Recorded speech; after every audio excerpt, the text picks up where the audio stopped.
Truth on my blade, every line's exploded. You swing your words, I counter with precision. Battle of reason, this is my mission. Raise your fist, let them know. No. Raise your voice, let it blow. Woo! We clash our swords of reason. Cut through like no retreating. Yeah. No fear, no chain, no treason. Woo! We clash our swords of reason. We clash our swords of reason. Cut through like... Welcome, everybody, to another episode of Swords of Reason right here on the SpeakeaZy show, Mondays, Tuesdays, and Wednesdays. And this is where logic meets passion. So for today's debate prompt is First Amendment Auditors increases domestic terrorism. That is the debate prompt. And today's debaters, we have for the affirmative, we have the original Vintage, has a channel here on YouTube where he doesn't post much, but I'm sure after today, we're going to see some new content being posted shortly. All right. And for the negative, we have Kieran Markin, who also has a channel here on YouTube and is known for hot topic discussions and some good old Aussie shit talk. All right. So debaters, you know the rules. We're going to start with the affirmative.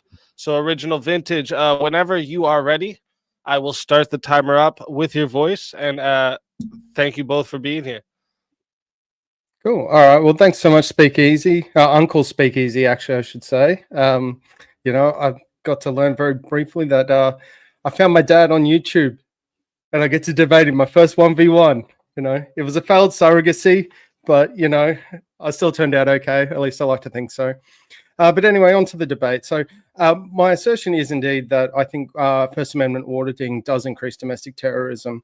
Now, to understand that, I think you need to go into what is First Amendment auditing and what is domestic terrorism. So for First Amendment auditing, their movement is claims that they are there to ensure that government officials, agencies, their staff respect and adhere to constitutional rights, in particular the First Amendment. And they do that by testing those limits by filming, operating in public areas in terms of free speech and predominantly cameras and other filming. Now, my assertion is that, yes, it doesn't lead to domestic terrorism. But before I go into that, let's define domestic terrorism. So according to the FBI, it defines domestic terrorism as violent and criminal acts committed by individuals or groups to further ideological grounds that stem from domestic influences, which can either be political, social, racial, or environmental motivations. These acts are intended to either intimidate and coerce a civilian population to their cause, to influence the policy of government by intimidation or coercion, or, but doesn't necessarily need to be, conduct of government or their actions affect the conduct of government through the use of mass destruction, and I'll go unaliving and taking people against their will. That's a now occurring, and of course, for the purposes of this debate, it's occurring primarily within the territorial jurisdiction of the United States.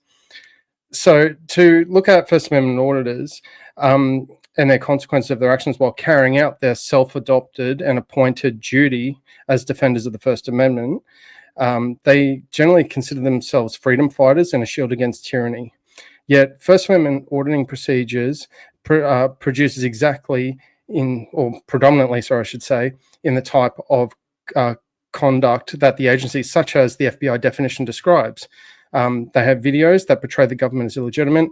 They have claims that law enforcement has no jurisdiction and should be rebelled against. They narrate that government employees are corrupt, abusive, or criminals, which leads to what they're doing.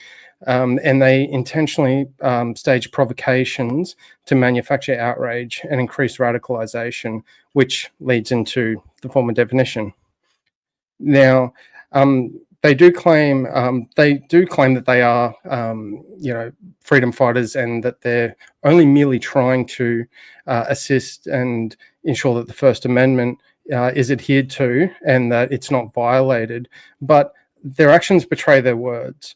And you can see that in the countless videos that you see online through YouTube and other platforms, where it is just nothing but harassment, bullying, and intimidation and threats, often including doxing, physical violence, ending someone's life either through physical action or even just the loss of their job and their livelihood.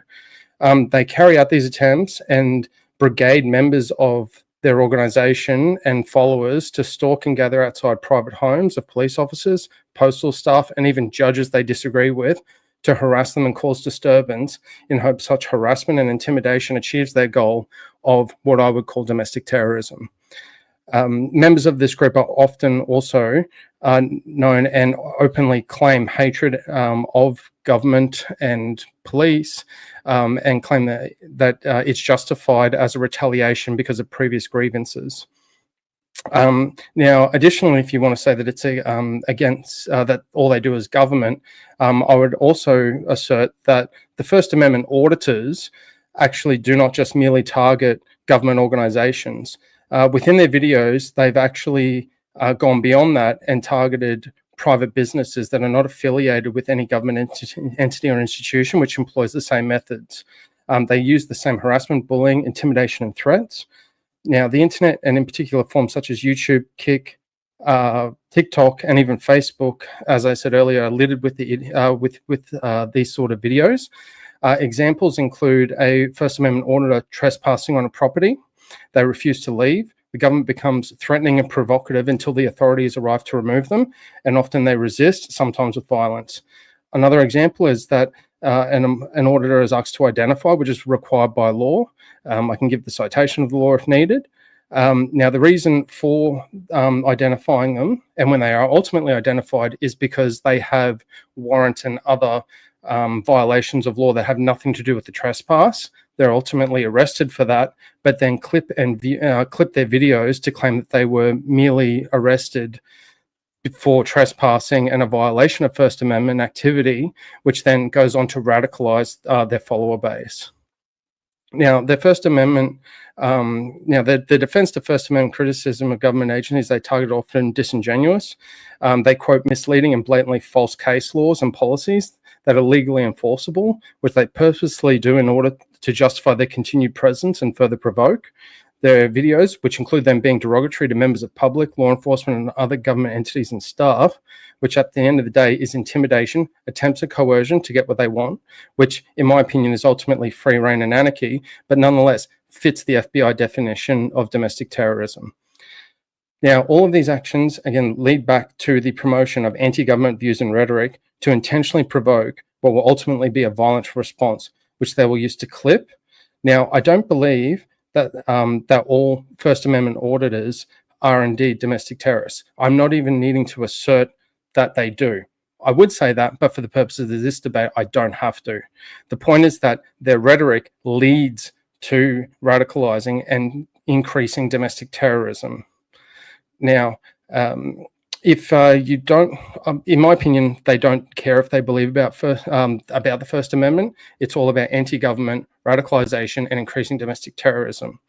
If their aim is to test the legal bounds of First Amendment rights, including the right to record and free speech, how does assaulting police officers, assaulting members of public, running up to police officers in concealed clothing in an aggressive manner, or carrying around, in one case, a camera tripod in a clearly marked gun case, crouching around vehicles outside of a fire station?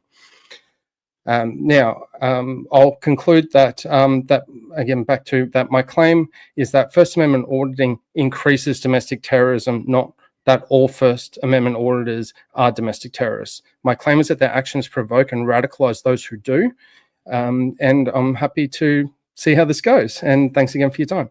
All right. Thank you for that opening. And with that, we're going to hand the mic over to Kieran for your 10-minute opening. And whenever you're ready, Kieran, I'll start the timer up with your voice.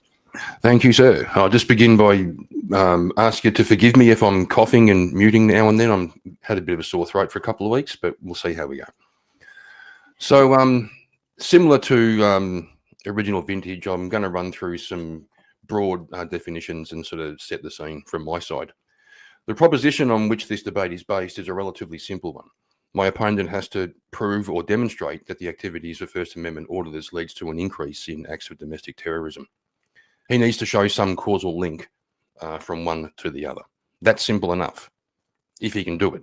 However, Although the proposition is simple, the actors involved on both sides are not, and I think it's worth addressing here to facilitate a tidy back and forth between us. The two groups, namely First Amendment auditors and domestic terrorists, are both a complex mix of complex people, and the activities they engage in vary greatly. For example, if you search for First Amendment auditors on the internet, you'll be presented with a variety of different videos under that title. Everything from some brat annoying an old lady behind the counter at the DMV, right through to someone standing next to their car with their hands raised, with various guns pointed at them and a canine on the way. They're being subjected to a felony traffic stop, possibly as retaliation for the work they do in exposing police corruption. So the stakes can be high or the stakes can be low, but the core concept is essentially the same. It's the testing of government power in relation to personal rights at ground level. If, on the other hand, you search for domestic terrorists, you'll find a completely different range of activities, which also vary greatly from one to the other. You may find someone who sends bombs through the mail as a protest against the impact of technology on humanity, as was the case with Ted Kaczynski, or someone who carries out a mass shooting on a racial or religious grounds, such as Dylan Roof. Then again, you could read about the Oklahoma City bombing and the extreme anti-government attitudes of the perpetrators. At the other end of that range, you'll find small groups of people who get together and share their grievances with each other about the state of the government, and who dream of taking some kind of action against it while simply having aggressive interactions with local law enforcement officers. So the question is, does one of these groups create an increase in the activities of the other? And if so, how? Well, there's very little raw data on any connections between the two groups, which are the focus of this debate. So this most likely won't be a my stats versus your stats type of debate. Instead, my opponent will most likely have to draw inferences from the activities of the two groups separately, possibly make some assumptions which can be reasonable, and form an argument that convinces us all that it's reasonable to believe that one thing leads to an increase in the other.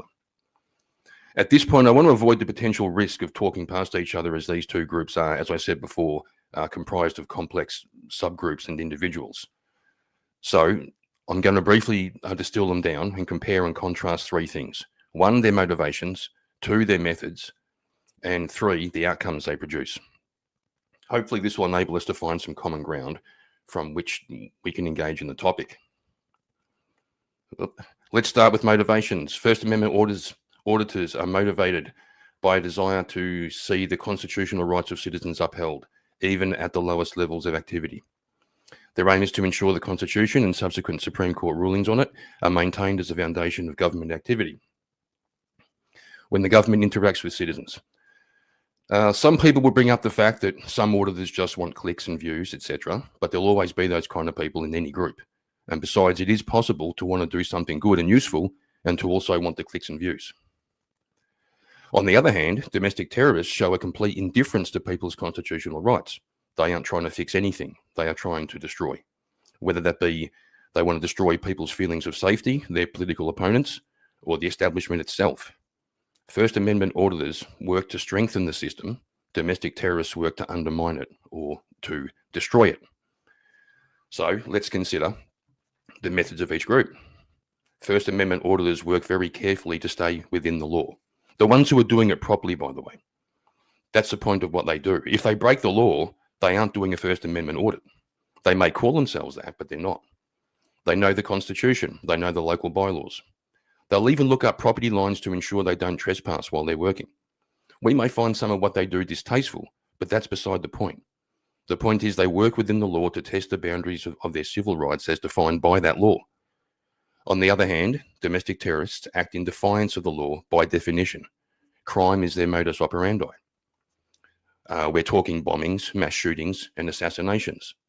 So one group works within the law to help test and strengthen the way the law is executed, and the other group works outside the law in order to undermine the institutions which created and maintain it. Furthermore, First Amendment auditors are not opposed to the law or its origins. They are opposed to the misuse of the law when it comes to civil rights. Whereas those domestic terrorists that are politically motivated often reject the legitimacy of the government and the courts altogether. And finally, let's compare the outcomes they produce. When done well, First Amendment auditing produces real and meaningful changes in the world. It could be the retraining of police officers who have been violating the rights of citizens for years, or it could be Supreme Court rulings that better define the boundaries where rights intersect with freedoms. Even though a First Amendment auditor could be criticised by some for receiving a substantial settlement as a result of a civil rights case, or because he has a successful YouTube channel and makes a living that way, we can at least appreciate the instances in which corruption and government overreach are addressed and rectified as a result of their actions. On the other hand, what do domestic terrorists produce? Well, apart from fear, terror, pain, and death, nothing of substance. No meaningful changes to policy, no advancements in civil rights law or improvements in the functioning of government bodies. Nothing. That's not surprising, given that they are often lone actors who are self-radicalized and motivated by extreme views that don't dovetail into the current legal system. Therefore, they have to disregard or destroy the system in order to make their point. So, First Amendment auditors affect change within the system in which they work, as opposed to domestic terrorists who work outside the system and not only achieve nothing, but their very methods all but ensure that will be the case. So, having spelled out the differences between the two groups and pointed out how they are completely opposite to each other in motivation, action, and outcome, I'll be interested to see how my opponent is going to demonstrate a causal link from the activities of one to an increase in the activities of the other. As far as I know, there are no references to First Amendment auditors in the manifestos of domestic terrorists. Instead, what we see there is a mix of extreme ideologies, including but not limited to religious, racial, and anti-government sentiment. Some may make the argument that the activities of First Amendment auditors add to an increase in negative views toward police and toward a normalization of defiance of authority. Some might further claim that because First Amendment auditors will publicize the fact that they flip off the cops and tell them to fuck off, that this can increase tension between authorities and the public. That may be the case, but it may also be justified if those authorities are breaching the boundaries of their powers as laid out in the First Amendment of the American Constitution. I would argue that the activities of First Amendment auditors are confined to the level at which we see it happen, interactions with authorities at ground level, no grand conspiracies, no plots of overthrowing anyone or anything like that. Having said that, it's quite a stretch to claim that these low-level local activities somehow lead to an increase in acts of domestic terrorism, especially when we compare them to the history and the ideologies that we know actually inspire these domestic terrorists. And so, having laid out my position, I now look forward to going back and forth with my opponent to see if he can demonstrate how the proposition is true. And with that, I'm happy to move to the next stage. All righty. Thank you for that, Kieran. So with that, we're going to get into the 5-minute uninterrupted rebuttals. So we're going to hand the mic back to Original Vintage. Original Vintage, whenever you're ready, go ahead with your 5-minute rebuttal, and I'll start the timer up with your voice. So what I was trying to say is I actually think Kieran in his opening argument has inadvertently conceded the debate. And what I mean by that is that I said specifically that I do not assert that all First Amendment auditing practices and the entirety of their organization increase domestic terrorism. I'm saying that it does increase domestic terrorism. It could only just be one. You could have one First Amendment auditor who turns into a domestic terrorist, and that would prove my claim. And I'll give you one.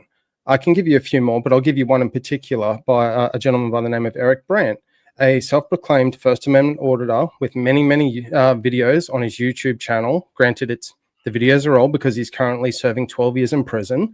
The reason he's serving 12 years in prison is because he was guilty of terroristic threats to a judge. He also led a brigading of a small town in the United States, and in particular the water department of all places, for a alleged First Amendment audit. They completely flooded this local government, basically to its heels in submission, and made many threats, a few in particular, that they were going to show up at the government facilities with firearms. They were annoyed, and the reason they were doing this is that they were annoyed and frustrated at the fact that after all the call flooding, their phone numbers were beginning to be blocked because of the levels of harassment and intimidation that they were getting from all of the voicemails.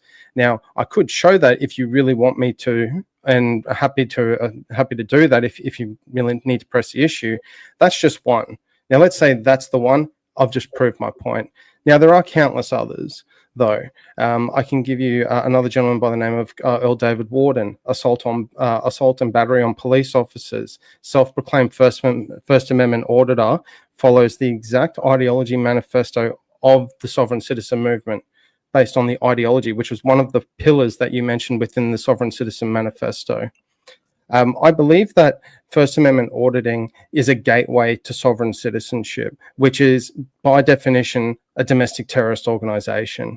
I can also state that a gentleman by the name of Juan Gold was a former First Amendment auditor and ultimately exiled from the group and threatened with physical violence, even up to unaliving, because he refused, because his First Amendment audits were actually productive. He was having interactions with the police. He was testing them by their means, and the police were, I guess you could say, passing the audit. But First Amendment auditors don't want to see that en masse. The ones that you see online predominantly, which is the bulk of their organization, are looking for anarchy. They're looking to not test the bounds. They want to flip the table. They want to have police officers fired. They want judges fired. There's been First Amendment auditors going to courthouses, threatening and saying that they're going to come in and take their job and take over the courthouse. They infringe on people's rights that they claim that they're protecting. And if you go back to, again, the definition of domestic terrorism, it is to intimidate, coerce, or coerce a civilian population, influence the policy of government by intimidation or coercion. Now, I don't even need to get to conduct of government, affecting the conduct of government by mass destruction, assassination, or kidnapping. I wouldn't say any of them have assassinated anyone. I wouldn't claim that. I have no evidence to that. I wouldn't say mass destruction. I haven't seen any of that in terms of the use of explosives or anything else like that. Kidnapping, there are First Amendment auditors that have rap sheets for kidnapping in the name of their ideology. I mean, if I honestly, like, the issue I have with First Amendment auditors, and the reason that I actually followed this and became aware of it many years ago, is that I couldn't understand what they're actually doing. And the reason being is that if you're trying to test the bounds of government, why do I see, they're trying to provoke and intimidate and cause violence or end in violence? If you have a First Amendment auditor in the corner of a post office and getting no reaction, they will ultimately provoke a reaction for the sake of causing a disturbance or worse. And my time's pretty much up, so I'll just leave it there. And with that, we're going to hand the mic back over to Kieran. And Kieran, whenever you're ready for your rebuttal, I'll start the timer up with your voice. All right, thank you. So, Original Vintage, you've taken a small subset of people from a pretty broad range of people involved in First Amendment auditing. Basically, you've taken the worst of the worst and said that you're offering them as though they represent First Amendment auditors. A lot of them are very sophisticated. You can look at channels like the Lackluster channel, who reviews these audits, especially when the authorities get it wrong. He and another content creator have created an app where people can contact a lawyer on site, on call, to make sure these interactions go well. And I'm not talking about auditors, I'm talking about the public. But this is all inspired by the work of auditors. Some of them are quite sophisticated. Some of them have been responsible for uncovering and opposing massive corruption within police forces. There have been entire police forces retrained as a result of their activities. And yes, there have been people fired. There have been, yes, because they deserve to be. So there's a whole swathe of them. Now, fair enough, you made the claim that, if you can demonstrate one guy who was a First Amendment auditor who got involved in acts of terrorism, that you've made your case. You haven't, because that claim's spurious. You're making a causal claim saying because he was an auditor, that increased his likelihood of that. But for the one example you give me of that happening, I can give you 100 or 1,000 that didn't go that way.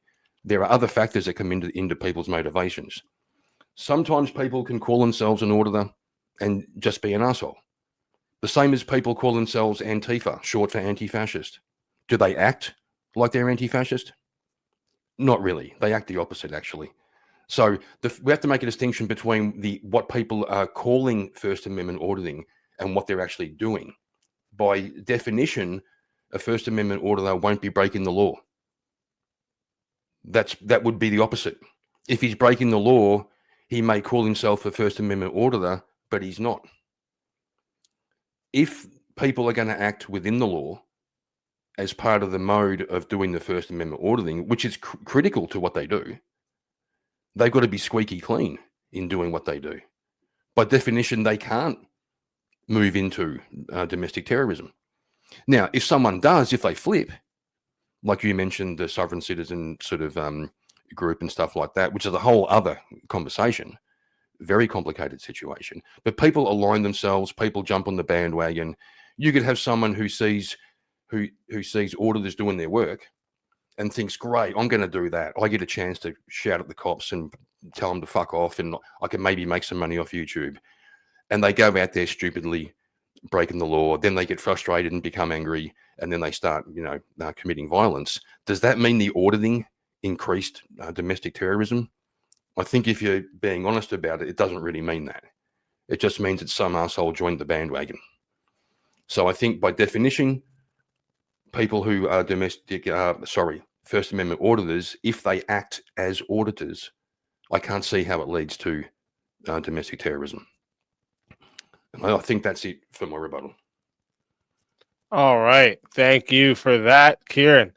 And with that, we're going to get into the open floor. Whenever one of you want to open up with the open floor, I will start the timer up with your voice. I'm happy if you want to go ahead.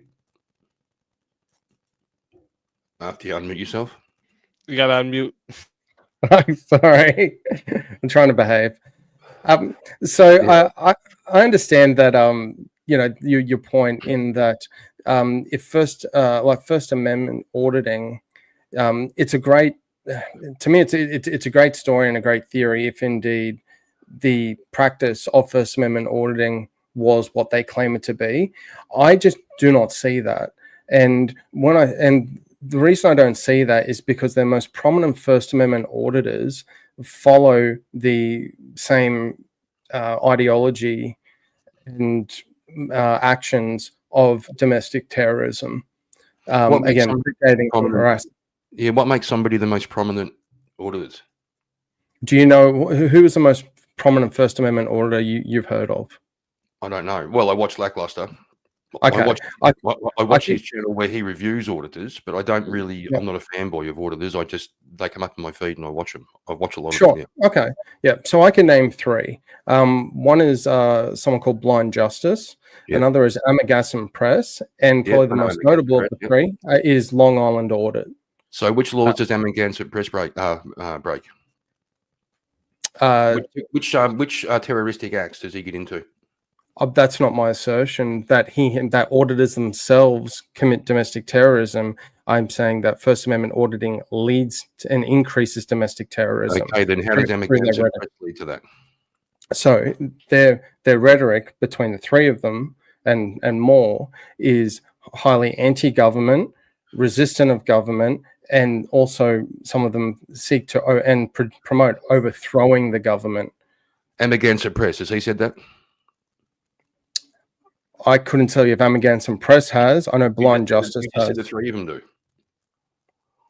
I'm saying, so First Amendment auditors and their rhetoric as a whole. No, you said those three prominent auditors, and you included Amagassam Press, had rhetoric about overthrowing the government. Well, I don't have an example of him right off the top of my head. But I know you don't. No.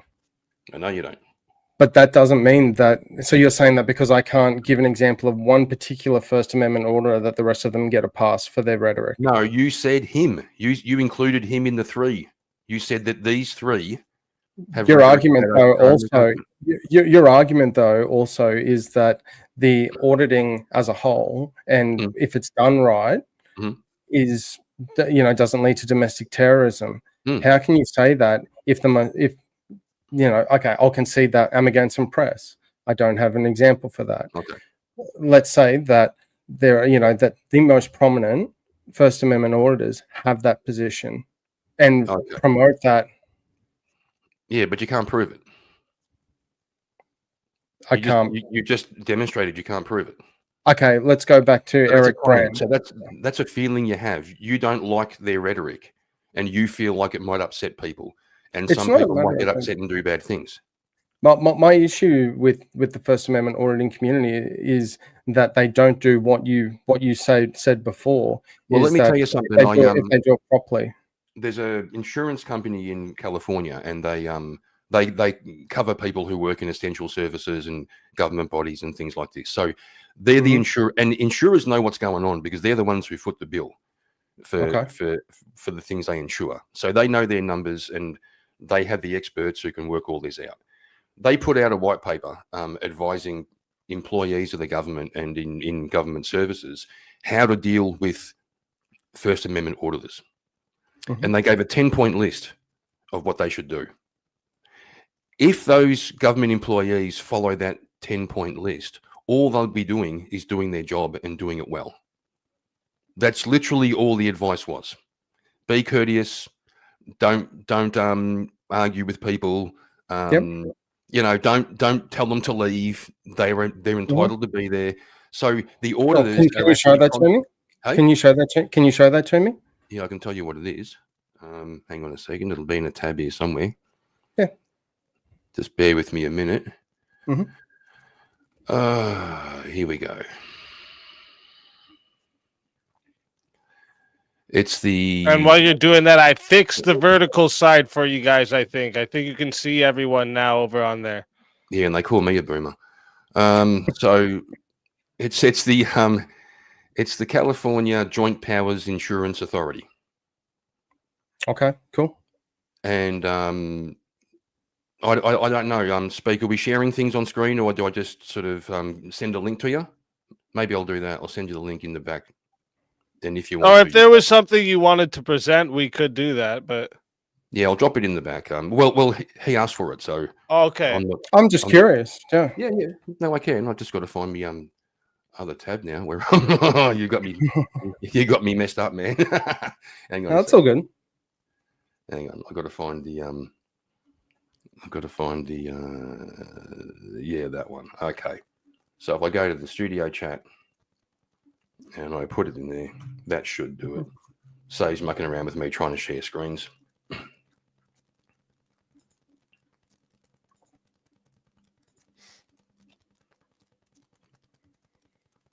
And while he's looking at that chat, just a quick reminder for you all as well.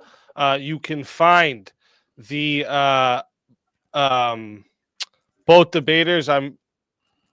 Actually, let me make sure that they're in the description, because I'm pretty sure I put them there, but let me make sure, because of this setup, the way it's doing the streams, I don't know if it puts them in every description. So let me make sure.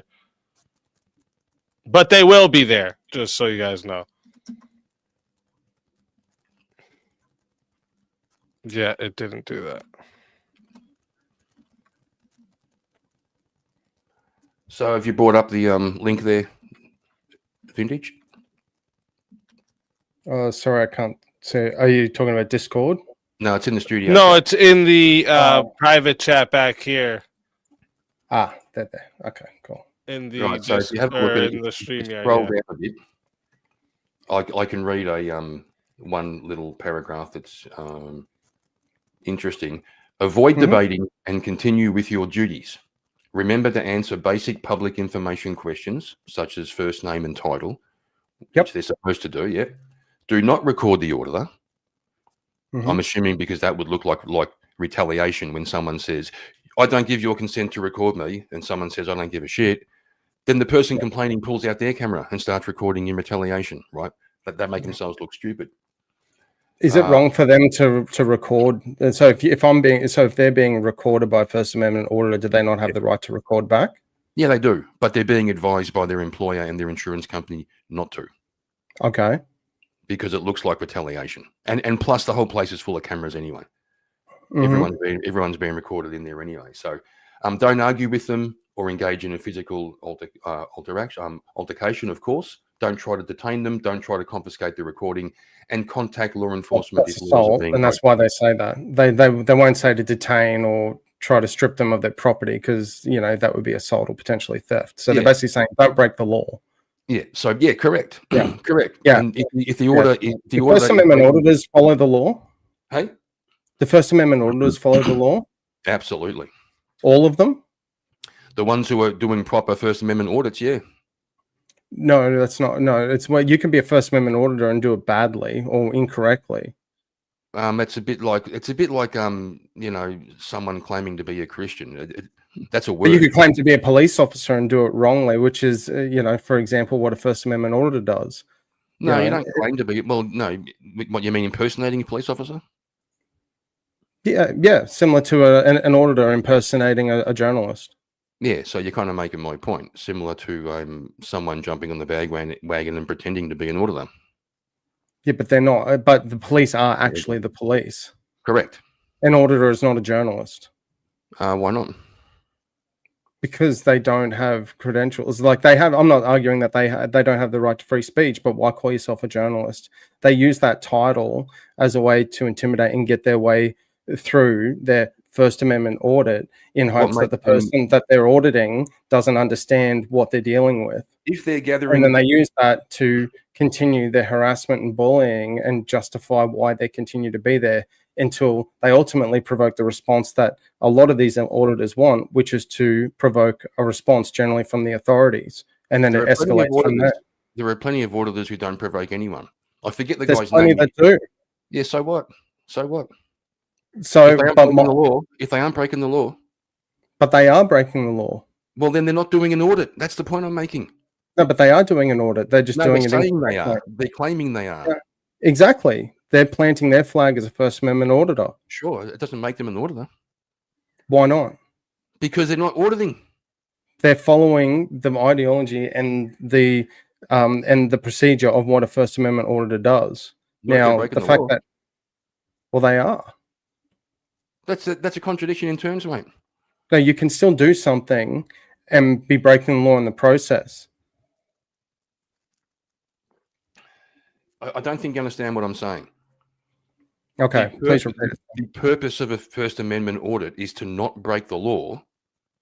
Now, you may be doing something that seems provocative or that seems suspicious, right? But those things aren't against the law. Suspicion is neither a misdemeanor nor a felony, right? Suspicion, but it gives them reasonable. Suspicion isn't even probable cause. Yes, it can be. No, it's not. Suspicion is not probable cause. Can an accusation or an assertion by a witness give probable cause? Nope. Why not? Because it's not evidence.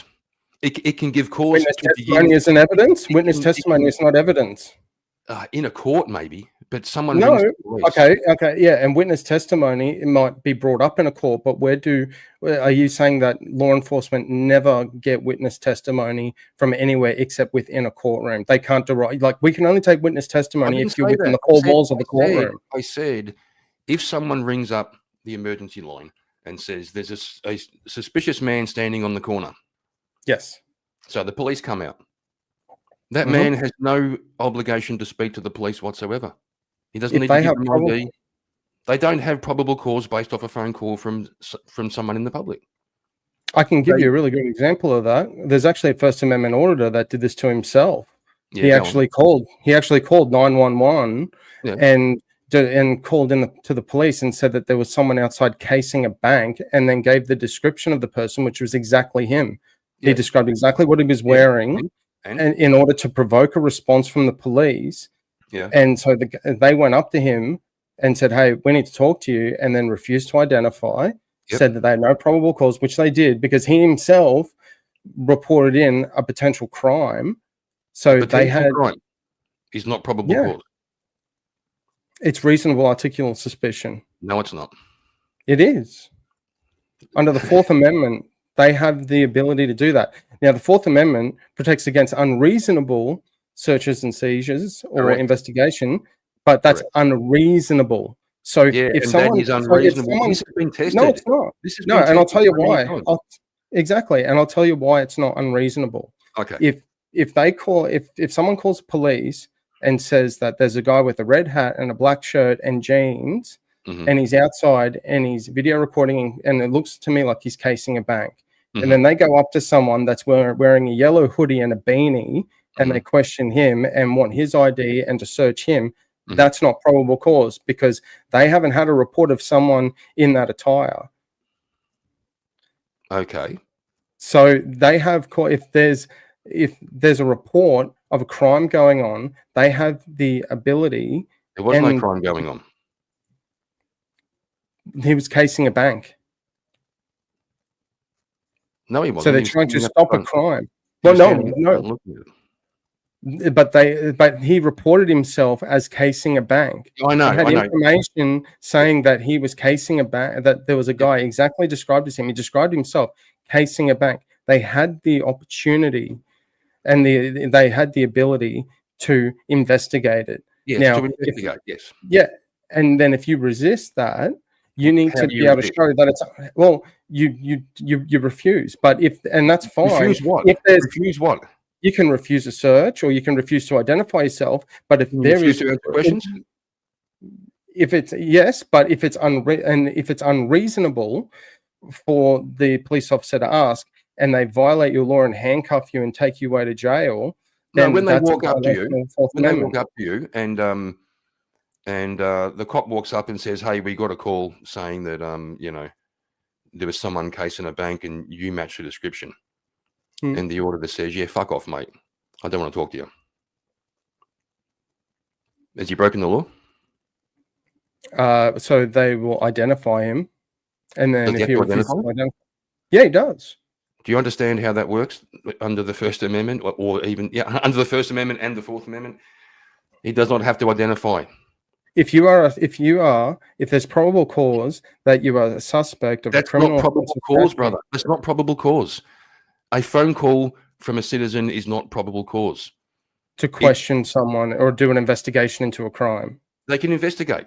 Probable cause gives them the right. And that's what they're doing by going up to him and asking him questions. They're doing an investigation, and the subject is under no obligation to assist the police in their investigation. The same as you're under no obligation to incriminate yourself by the things you say. Yeah. So let's say that instead of casing a bank, they unalive someone in the street with a weapon. Sure. And they did the exact same thing. Do you think that that's still justified for the police just to let it go? I think the police would have a much better time in court because of the severity of the incident. Sure. So you're saying that the ability to question someone or the warrant of probable cause is only dependent on the crime. If it's if it's just casing a bank, that's fine. We've got to wait to actually unalive them. There's a thing called exigent circumstances, right? Mm-hmm. Like, for example, the police can't enter the home. This is in America, of course. Police can't enter a home without a warrant. It's as simple as that. But there's two exceptions. One is consent of the owner, and the other is exigent circumstances. So if they saw someone commit a violent crime in the street, if the cops saw them and were chasing them and they ran into a home, exigent circumstances means that the police can go into the house without a warrant. So in the event where there's a like an active shooter, something like that, yes, they have exigent circumstances, which allows them more authority. But just because somebody rang up and said, "I think this guy's casing the bank," that's not exigent circumstances. Okay, so in bank robberies, are people's lives generally put in danger, or can their lives be put in danger? Yeah, they can be. Yeah. Okay, so how would that not be exigent circumstances then if lives are in danger from an armed robbery versus just a blatant murder? There was no robbery here, bro. Someone just rang and said they think someone's doing something. Yeah, but someone can also ring and say, "Hey, I think there's someone that's into a house and he's got a gun and he's going to kill someone." They rang and said, "I think someone's planning a crime." Yeah, and the police can have the ability to investigate, to stop it. And if you're not cooperative with that, then they have the right to at least how it works. Talk to you and detain you. They don't. You could be detained. Like this guy could have, in theory, he could be detained, not arrested, not even handcuffed. He can, detention in the US, it doesn't even require you to be in handcuffs or in a cell or in an interrogation room. Detention is just that you are not free to leave.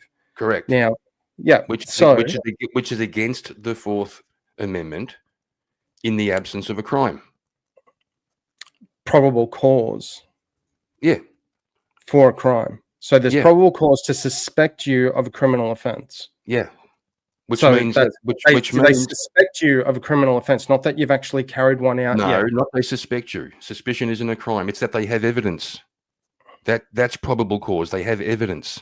I think you need to read the Fourth Amendment. The Fourth Amendment protection against unreasonable searches and seizures requires Correct. probable cause such as suspect of a criminal offense or statute. Sure, So sure. But this if has been if you're a suspect of a criminal offense or this has statute, been they have the sorted out. ability This has been to sorted out.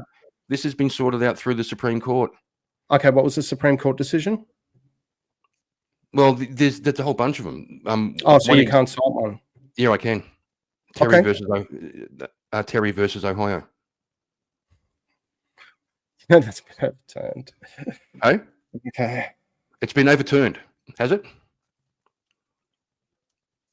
Terry versus Ohio, which gives the police the right to pat you down during a stop, but they have to have a reason, such as in the original case, the officer observed a bulge under the guy's Yes, shirt. exactly. It is that the search undertaken by the officer was reasonable under the Fourth Amendment, and that the weapon seized could be introduced to Correct.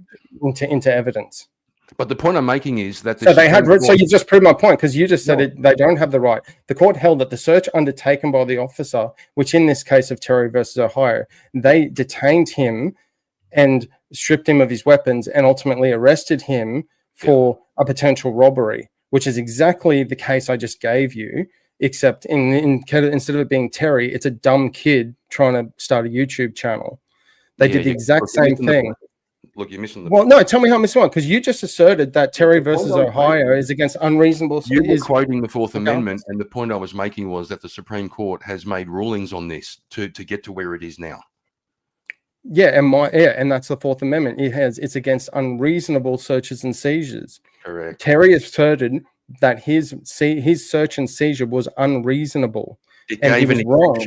The Supreme Court gave an exception. That makes the rule, you understand? Terry v. Ohio is an exception. It's case law.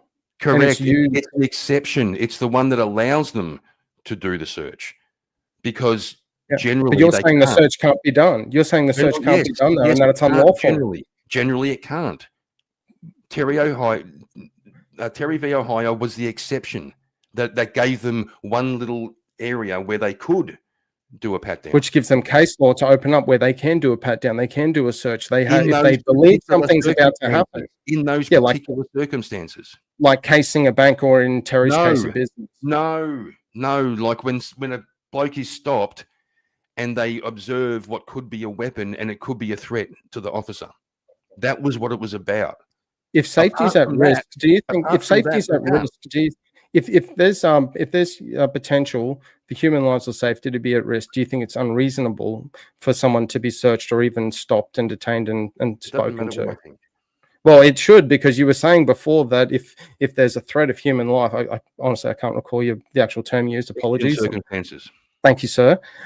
Is that if there's, in that case, if someone's life is potentially at risk, the officers in that case have an ability to go in and take action to potentially prevent it. Okay, let's go back to your example then of the First Amendment order. Whose life's at risk? Whose life for an armed robbery? Listen, first of all, you got to think about this. Has anyone ever been hurt in an armed robbery? Sure. There was no armed robbery, bro. There's no armed robbery. It was a bloke standing. There was a report of one. There was a report that one was about to happen. There wasn't a report of an armed robbery. There was a guy casing a bank. What does casing banks usually lead to? How do they know he was casing it? Because he said they did. He told the police. Yeah, he said he called them up and he called and dumped on himself. Settle down. He called and dumped on himself. Yeah, sure. That's all the RAS they need. He was pretending to be an anonymous caller, right? Yeah. So as far as they knew, there was somebody in the bank who saw the guy outside. They called the emergency line and they said, there's a guy casing the bank. Correct. And the police that responded to that were given the description of the person. Sure, just let me go through it one thing at a time. Go ahead. Okay. So the police received this call. There's a guy casing a bank. Now, first of all, what does casing mean? That means he's checking it out with the intention of robbing it. Correct. An armed robbery. Neither the person who rang or the police know what's going on in the guy's head. That's thought crime, bro. That's thought crime. No, it's not thought crime. It's exactly thought crime. No, it's not. And the reason it's not, because they're not going, if it was thought crime, they wouldn't have gone up to him and said a word. They just would have put cuffs on him and chucked him in the back of the car. They didn't do that. They did an investigation. A thought crime is they didn't arrest him for that. That they what? They didn't arrest him for that. They arrested him, yeah. So they arrested him. They did, but not for that. I know. They arrested him for making a false police report. Well, that's a whole different issue, mate. That's a whole. I know it is, and that's why I'm just saying. But that's not my point either. But the point being is that he started this on himself. Sure. Whether it was him or whether someone else called in, it could have been another civilian that called it in and saw it.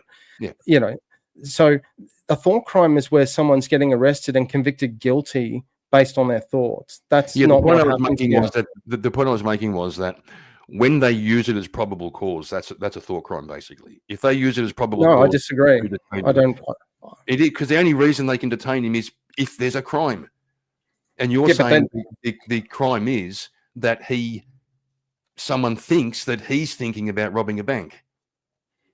This is exactly why the auditors are necessary. Because do you find that there's a difference between detention and arrest?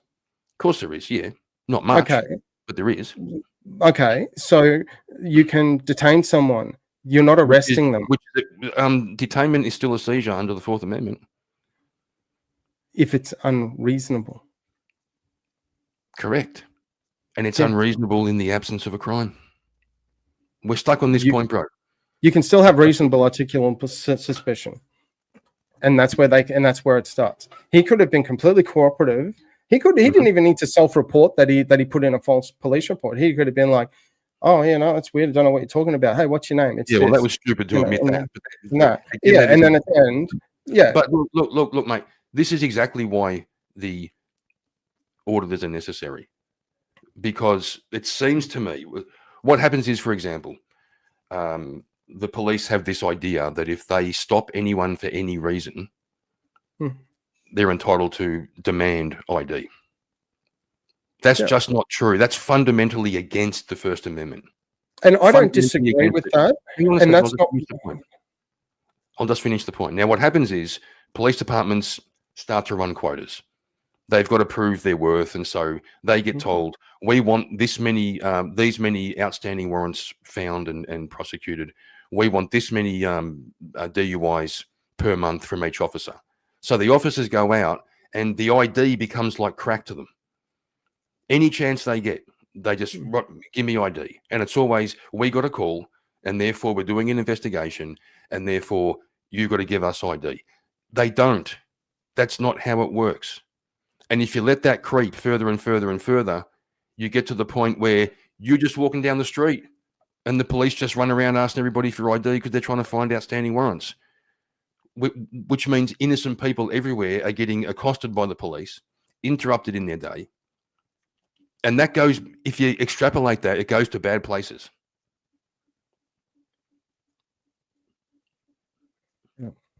So, sorry, I'm just bringing something else up.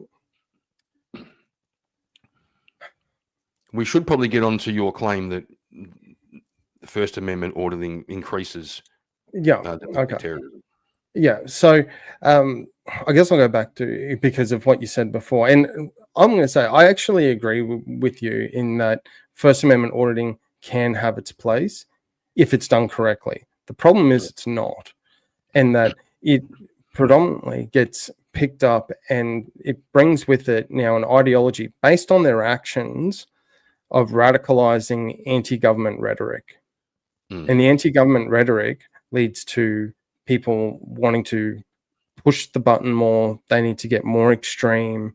They, they do First Amendment audits and they get arrested, or they get thrown. They go to court. They get ticketed, whatever, which just fuels their anti-government ideology. And then eventually it gets to the extreme because they end up losing hope, because then just I don't know, maybe they got nothing better to do, or maybe they're just like dig themselves down the rabbit hole so far that they end up going to other organizations or ideologies. So you don't need to be a First Amendment auditor to be a domestic terrorist. That's not my assertion. It never has been. Fair enough. Yeah, but there is a causal link in the ideology of domestic terrorists and the actions and the promotion of what First Amendment auditors do promote. Granted, not all of them, but there's enough, Prove and it. it is increasing. Prove it. Sorry. Prove it. Okay. So you said causal link. Prove to me or demonstrate not what you think, but prove that there is a causal link between the activities of First Amendment auditors and an increase in domestic terrorism. Okay. So we have, so to go back to the definition, it's to intimidate, coerce a civilian population and influence the policy and government by intimidation or coercion. That's, would you say that's domestic terrorism? Do you disagree with that? Yeah, I've read the same description. Yeah. Yep. Okay. Cool. So do you think sorry to hold you up, to intimidate or coerce a civilian population? Yes. So at a population level. Well, it doesn't have to be the whole population. A population can be a population. So if a group of people. I think it's bigger than a group. Let's say a town. Let's say a town. Okay, fair enough. Okay. Really want to speak. This is Speak. I'm going to give you a link. I'll share it with Karen as well. This is video. Is there a way to like a link of something you want me to share? There are certain parts of it. It goes for 18 minutes, but I don't. There's bits and pieces that I don't know how to clip it out. Clip out the main bits, but if I don't know how it works on this platform with StreamYards and whatnot, but I can give you the references of the timestamps if need be. Yeah, just give me a quick sec. If you want me to like go to something specific, I can do that. Give me a sec here. Yeah. So, what's the timestamp here? So I'm going to start it. It's only for a brief period, and then we'll go a bit further in. Hang on, just got to get the audio correct.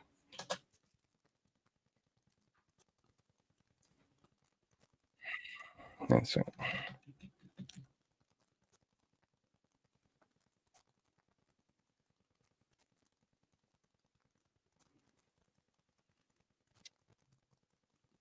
Okay, and I'm going to apologize for some of the language in this. It started off at, hang on, I'll give you the end point.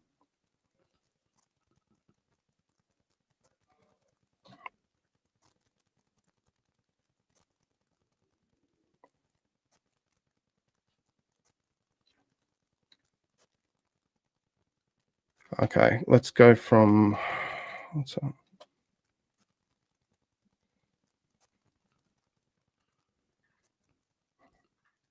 All right, go to start at 1 minute and 1 second, and we'll go up to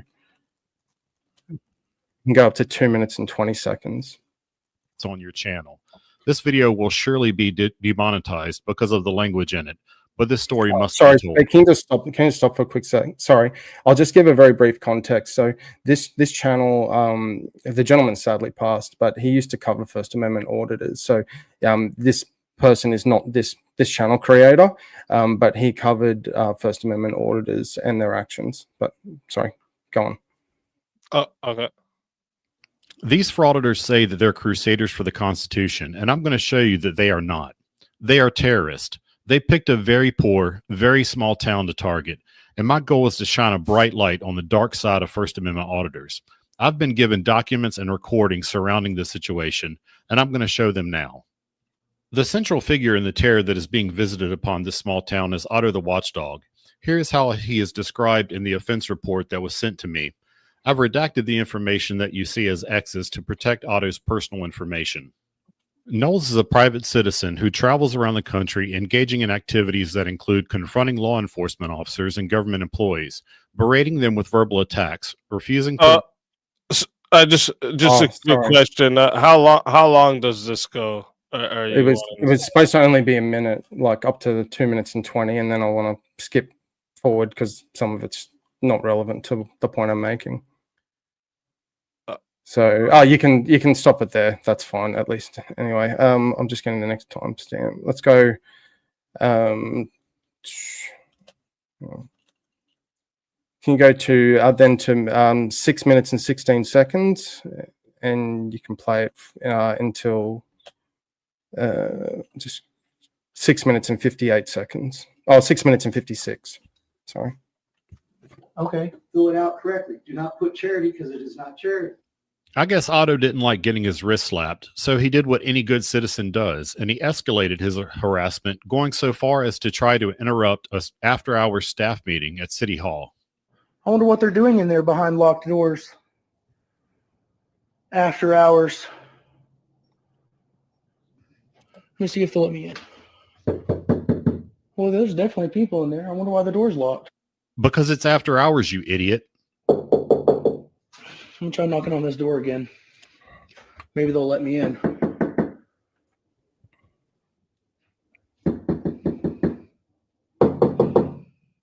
Would you call that harassment? Stop that, and then go. And so it'll be 13:38 seconds, and you can just play it just for a minute, just for 60 seconds. But before you do, I just want to preface this just to give some context. 3:38 should be fine. Yeah. Okay. So what's about to happen here is that they because they weren't getting a response from the local town after him thinking his First Amendment rights were violated, they then began to call flood the town and the government. Just the next 60 seconds is just a very small snippet of what the government got in that town.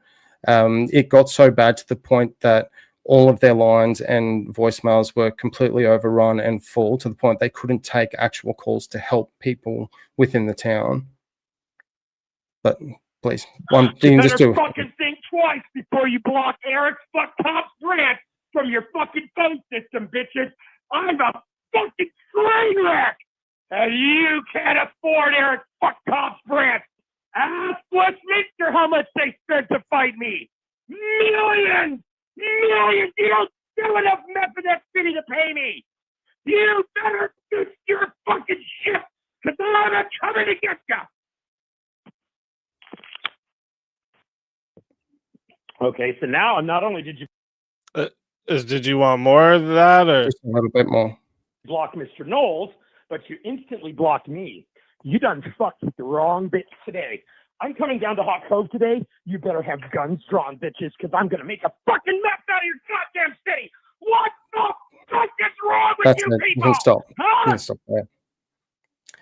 It actually gets a lot more obscene than that, believe it or not, but they are First Amendment auditors, including someone referenced in there, their mate, Eric Brandt, who I mentioned earlier, who's currently doing 12 years for terroristic threats. He's also actually, as of last year, he's actually now got further charges, which is probably going to increase that jail sentence quite significantly.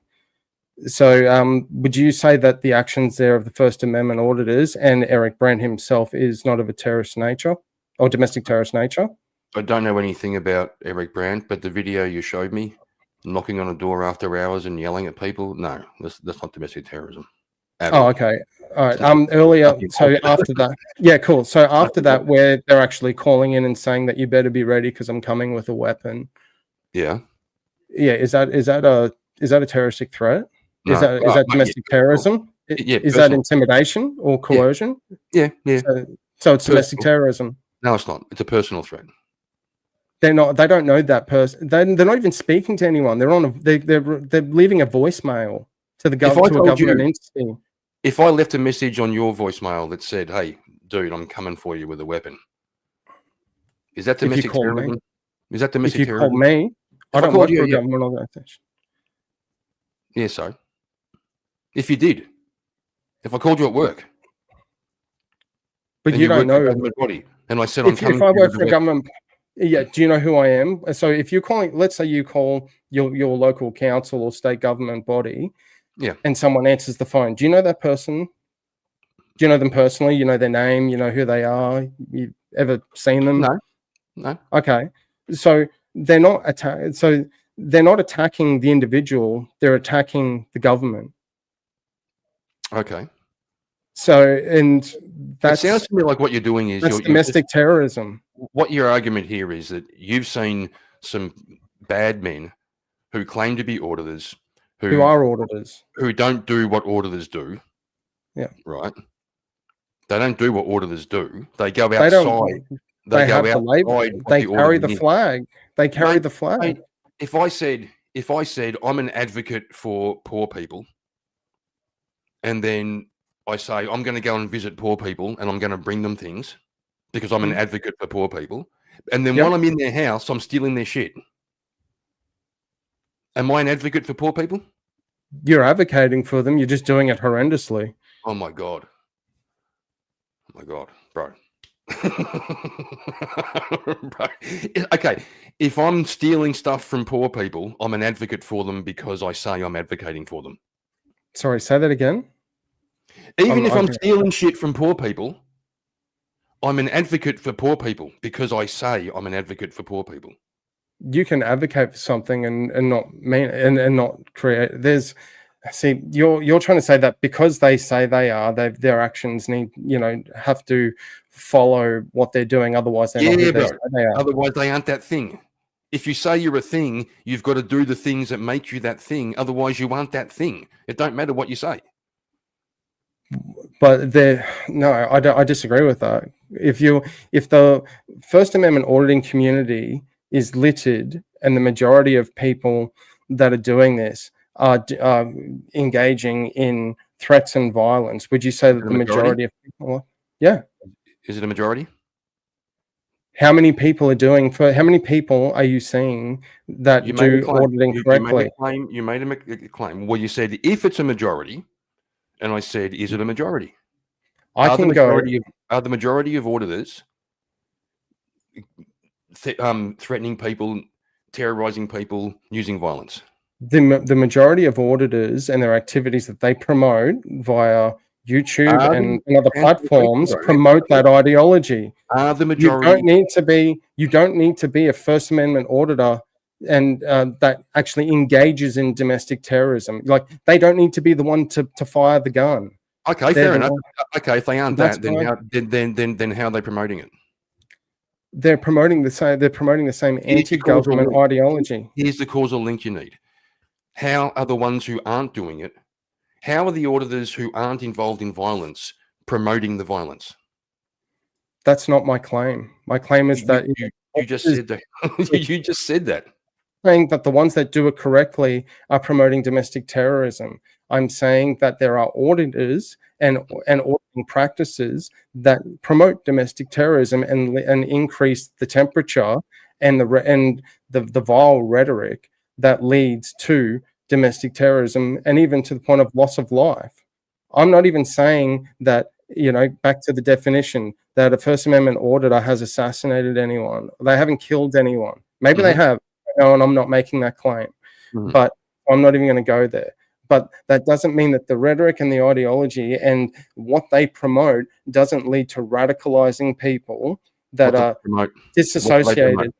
What do they promote? Anti-government. They promote anti-government. They're interested in anti-government. Their whole shtick is they're about calling out the government and creating distrust in the government. I'll finish the statement. Not distrust in the government, not distrust in the law. They want to see the law applied properly. They have distrust in certain individuals and certain organizations that misuse the law and that disregard the Constitution and violate people's rights. That's not anti-government, that's pro-government.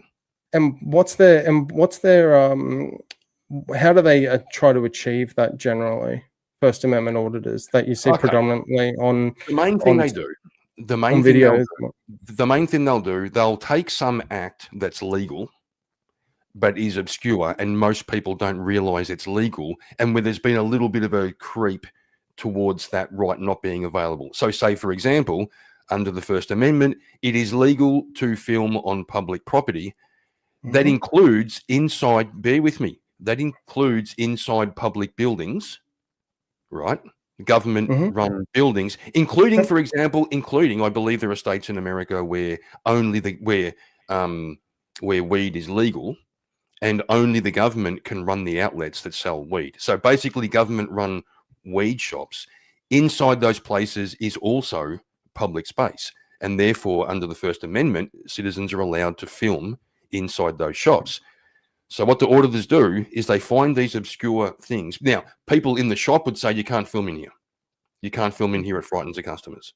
They'll find those examples and they'll go and do it. They'll go and film in there. They'll act legally in these areas. And then what happens is you find out who's educated and who's not. The cops turn up and go, no, you can't film these people without consent, blah, blah, blah.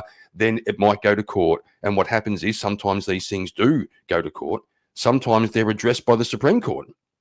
For example, the distance that auditors or the public have to stand away from a traffic stop while filming, because they're allowed to film police officers in the course of their duty, but they kept getting a bit too close and they had to figure out, we now have a freedom under the Constitution that's bumping up against, say, officer safety.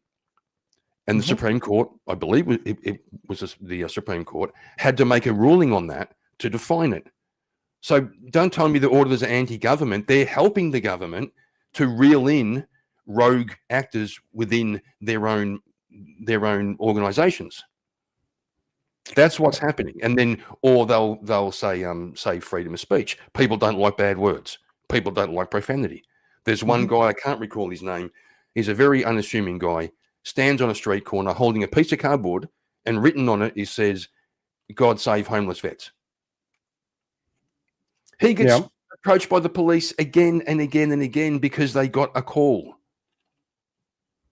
Right. Now, imagine if everyone just said, oh, yeah, fair enough. Here's my ID. Okay. I won't put the sign up over here. I feel bad. I'll just stay at home. That's the beginning of a very, very bad process. And what the auditors are doing is they're nipping it in the bud. They're catching it in the very small instances and making sure, because some Karen in the weed shop didn't like people coming in with a camera and decided it's store policy that we don't do this. No, sorry, love. To the Karen, your policy doesn't trump the Constitution. So in my mind, the auditors aren't anti-government. They like the rule of law and they like the Constitution, and they like to know clearly where their rights begin and end, and where the authority that could infringe those rights begins and ends. Now, I can't see how that leads to domestic terrorism. Do you think the ones that do auditing correctly? Do you think they know the laws correctly? Oh shit, yeah. Okay, cool. They know it better than the cops who turn up. Do the ones that are doing it correctly? Yeah. Do you think they audit courthouses or post offices? Yeah. Okay, cool. Why would they do that? For the reasons I just told you. It's a public forum, so they have the ability to do public that. Property, yeah, it's public property, yeah. Okay, cool. So United States versus Cadena. Yeah, so United States versus Cadena, it's a Supreme Court ruling 6-3, is a decision that updated the regulation stating that it was reasonable to restrict the rights of filming and recording, and in particular the First Amendment, due to reasonable time, place, and manner restrictions on speech, and that it did not violate the First Amendment to do so. The government has a legitimate interest in maintaining an orderly flow of business and preventing such interference. So you're saying that they're doing it right, and that they go and audit a post office because it's a public forum. There's a Supreme Court decision that's the exact contrary to that. And then if you want to go, I would almost guarantee that law come about because of auditors. Yeah, so they're being counterproductive to their cause. No, it wouldn't be counterproductive. It wouldn't be counterproductive. Because the government is putting in place laws and restrictions to restrict harassment and potential terroristic threats. No, it's not. It's not to restrict harassment and terroristic threats. It's to restrict what you can and can't do in a courtroom, which makes sense. It's the same in a public building, for example, like a government building. It's a public it's public property, so you can film in there. But there are also restricted areas. There's nothing against that. But auditors don't believe that. They believe that anything that's government is full open season. No, they don't. I've seen auditors be very careful about not going into restricted areas. Okay, now show me. Now, show me then. You made the claim. Show me. Show me. I'll You give made the you claim another- there, mate. No, you just said I don't have the that they. videos on hand, mate. Oh, okay. So you're just making a claim. You're going off feelings, like you were accusing me of doing. No, I'm not going off feelings at all. Well, you've just made a claim and you can't substantiate it. So would you like to retract your comment? Yeah, I'll concede that one. Fair enough. Okay. Yeah, who cares? So, so they also do courthouses. Yeah. And they go, like you said, they go all over the place and they can do whatever they want. They go into the public lobby of courthouses and they go into the public lobby of other government buildings. Cool. Now, So another advantage of a good thing the auditors do, for example, within these government buildings, the staff have a responsibility to keep people's information private. Now, if an auditor is standing in the lobby and he points the camera over the desk and there's a computer there with people's personal information, he gets accused of exposing people's personal information when in fact it's the responsibility of the people working there to make sure that information isn't visible to the public from the public space. This is they don't have the permission to do that to begin with. Hey? So whether or not they don't have the permission to record in there to begin with. Yeah, they do. The First Amendment auditors. Yeah, they do. Okay, I can give you some more case law if you need it. So in terms of courthouses being non-public forums, you've got Berner versus Delaney. I've already conceded the courthouse thing. No, you can see the post office, and you said they could go in and out, and they could go in and out of the in and out of the courthouse anywhere they want. Do you know that there's a case law and a decision that they even consider the adjacent parking lot a public, not a public forum? Okay. Meaning they don't have the ability to record in there either without restriction. You can't even record in the parking lot. Okay. So you're saying you're asserting that they're doing all this stuff. They're doing it correctly by going into courthouses, going to post offices. They don't. I've just given you a bunch of case law, which goes back to my assertion that they're not doing it correctly. You can plant your flag and say that you're a First Amendment auditor. You could, let's say you allegedly doing it correctly. Well, you're not, and all you're doing is stoking the fire to unhinged people. So in those instances, they're mistaken. Those auditors. They're not doing it properly. They're wrong, but they continue to do it, and they continue to do it and promote the red, and they continue to promote. You keep saying that sort of rhetoric. It's like you have a conspiracy theory, bro. Like you keep saying they promote this rhetoric. They promote. You're working backwards. I think what you're doing is you're working backwards. You're starting off with the prompt, and then you're trying to build a rationale backwards. And all you've really got when you get back down to the bottom, back to the supposed cause. All you keep saying is this rhetoric, this bad rhetoric makes bad things happen, but you can't demonstrate any of it. So you think they're anti-government? So people talking about being anti-government and talking about how the cops are tyrants and they need to be stopped. They infringe on our rights. Do you think the people at the No Kings protest who call Trump a fascist and say he's anti-democratic and are they domestic terrorists for their rhetoric? If you're setting things on fire based on that because you buy into that and believe that rhetoric, you are then increasing domestic terrorism. You could say that and you are not a domestic terrorist. Again, not my assertion. I'm saying that let's say the people at the No Kings protest and they want to call Donald Trump a fascist and whatever else you want to say. You could give it a mile long. I don't care.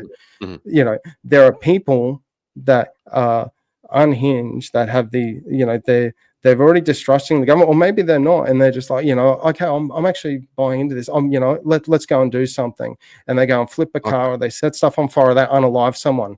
The point they were making leads to the outcome, which is domestic terrorism. Okay. I'm still trying to figure out where's the anti-government rhetoric, where's the calls to violence, where's any of that? in the First Amendment auditors? So the video that I showed you before That was not that. The First Amendment auditors, the First Amendment auditor, and the individual that I mentioned before called on their followers to brigade and call flood that government agency to the point that it couldn't operate. Right. Is that domestic terrorism? They're calling for it.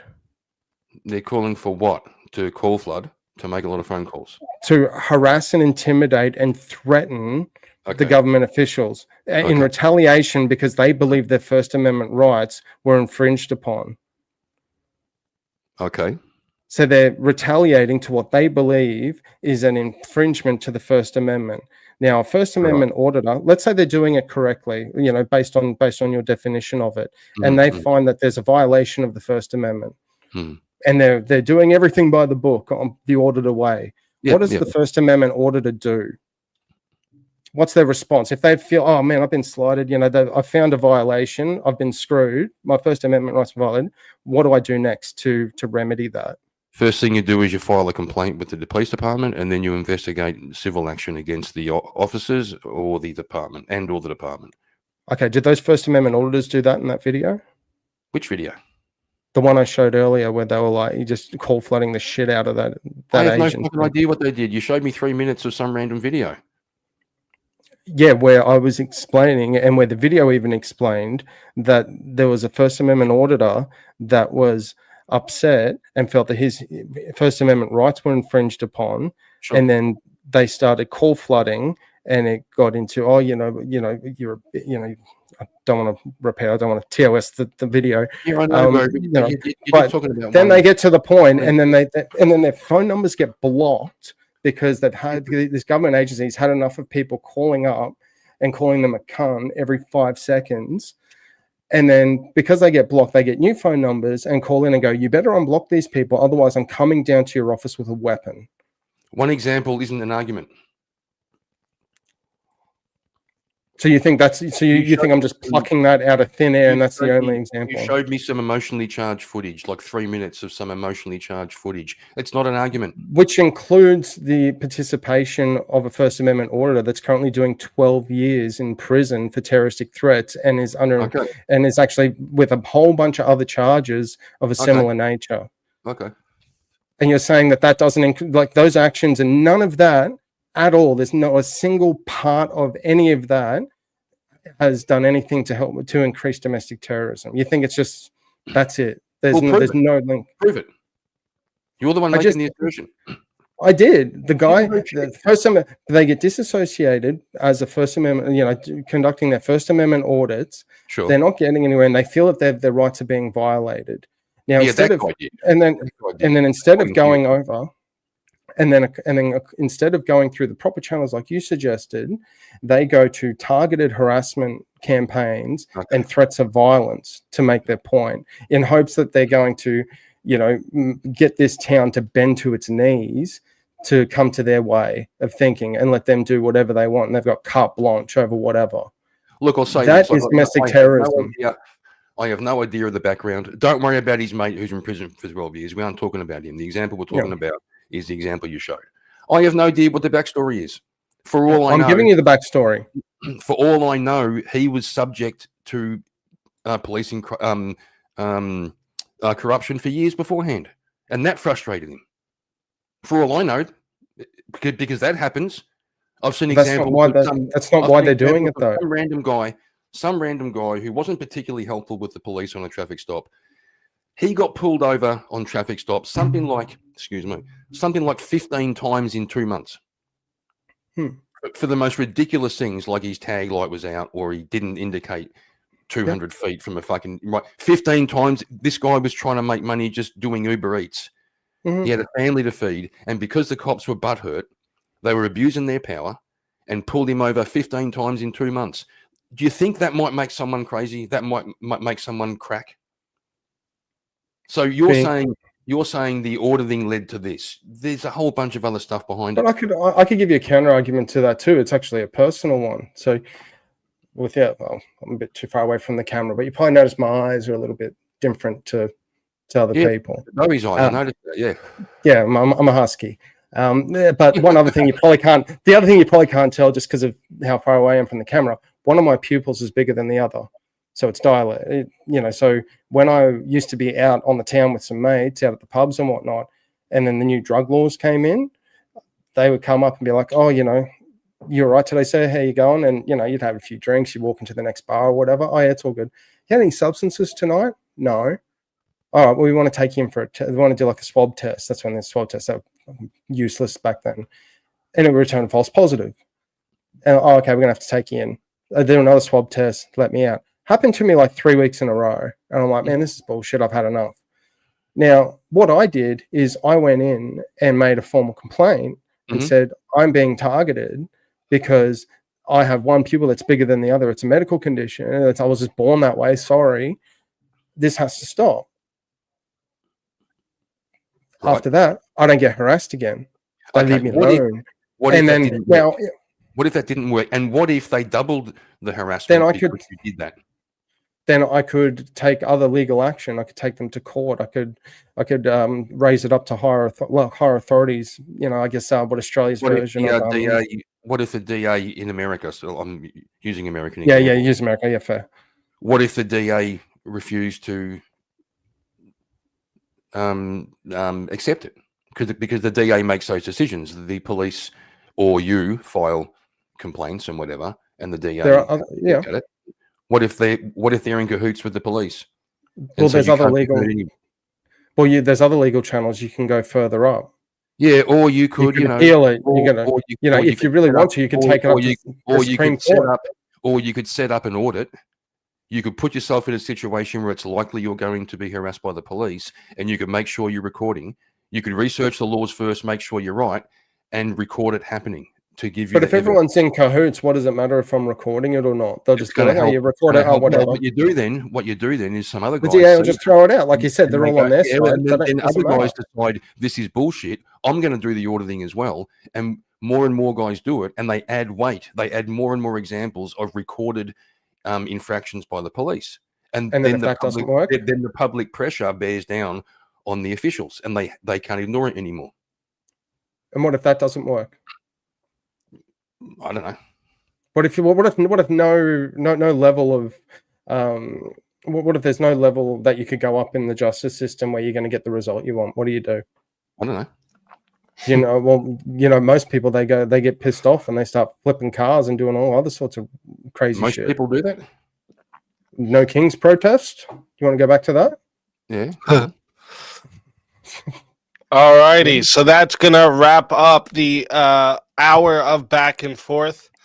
Shout out to both the debaters. I'm not gonna lie, my heart is racing right now. I think it has been for about the last 20 minutes. Hey, no worries. It was heaps of fun though. It's your first time. So it's first time's always gonna make you nervous. But sorry, that is gonna wrap up the open floor part again. Each debater is going to have 5 minutes to make their final case here. All right. And whenever you're ready, go ahead and start your closing statement. I'll start the timer up with your voice. And again, thank you both for being here. In closing, I go back to that First Amendment auditors and their actions. Like I said, I know I sound like a broken record, but their ideology and their actions, I think, betray the words of what they claim their cause to be. I think that whilst First Amendment auditing itself is, I don't have anything against it as such in terms of its theory. In practice, it doesn't hold the weight that it does and causes more harm than good. And with their methods of targeted harassment and other various things, I believe increases domestic terrorism. I'm got nothing else. I think flog myself. All right, I'm still racing a bit, bro. No worries. Short and sweet. That's all good. That's all good. And with that, we're gonna hand over the mic to Kieran. And Kieran, whenever you're ready to start your closing statement, I will start the timer up with your voice. Thank you. Okay, so Original Vintage bore the burden of proving a causal connection between the activities of one group and an increase of activities in the other.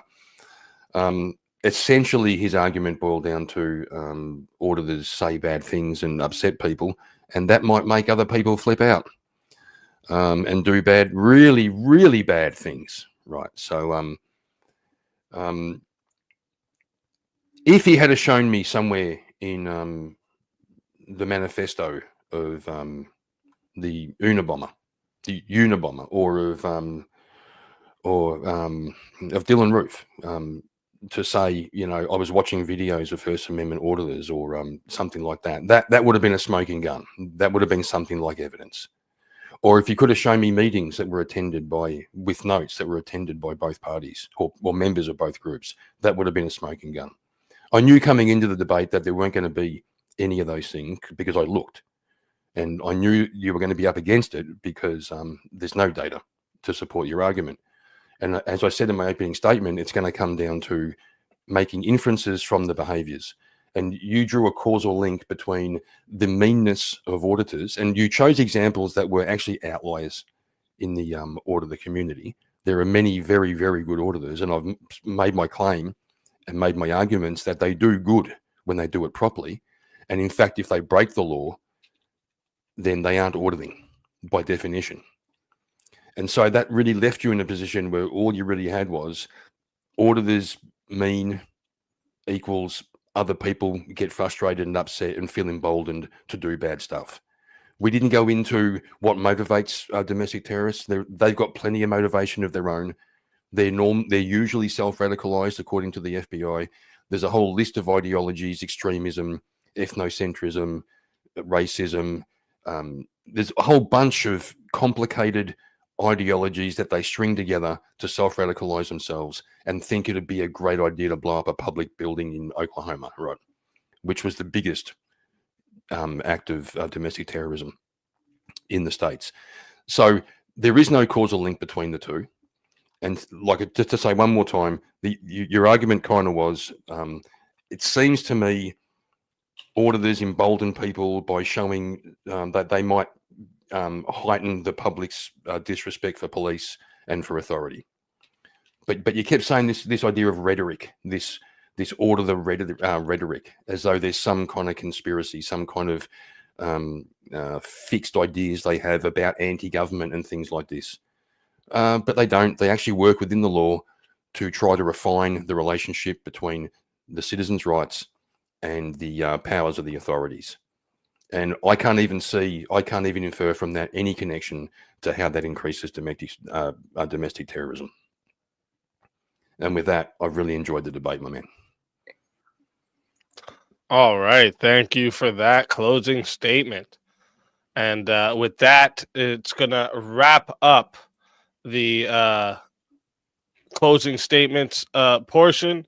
If you're enjoying what you've seen tonight, make sure you subscribe to the SpeakeaZy channel so you don't miss more debates just like this one every Monday, Tuesday, and Wednesdays.